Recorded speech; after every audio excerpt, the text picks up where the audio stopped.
Okay, so what we know is that sometime in his early 30s, Guru Nanak has his enlightenment experience. And when he emerges from the water after meditating for 3 days, he describes his enlightenment experience in the poem Japji Sahib. Now, at the very end of the first Pauri are these 2 lines, and this is an example of Guru Nanak doing the Socratic method. There's a question and an answer.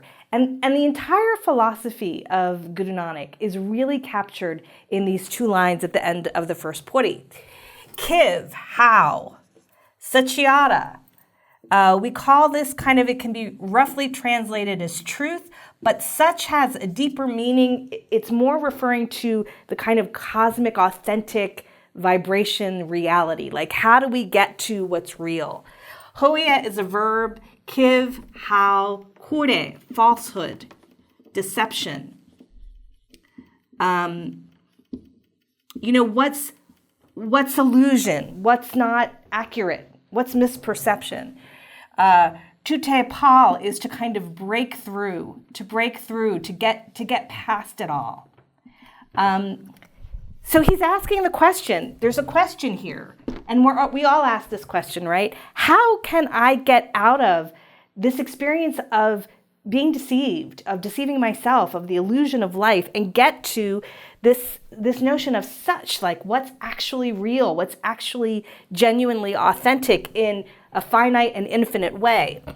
And the answer is this line, Hukamnama chalana Nanak likhiya. And in some ways, the rest of Gurbani, all 1,430 pages of the Siddhi Guru Granth Sahib, is trying to help our mind understand this line. Hukam, which we'll define more in depth in another video. Razai chalana means to go along with, to walk with, to be with, to relax into, to not fight, okay? Nanak, so this is a poetic device in Guru Nanak's poetry. He's always speaking to himself.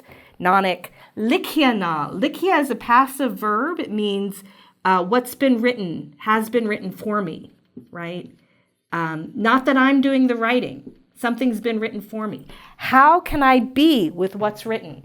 So if we want to get out of the experience of illusion into truth, the idea is to not fight what's happening, to go along with it, to recognize it as hukam, as something that's been written for us. And the most simple example I'll give just in a few moments here is, say you have brown hair and what you really want is to have red hair.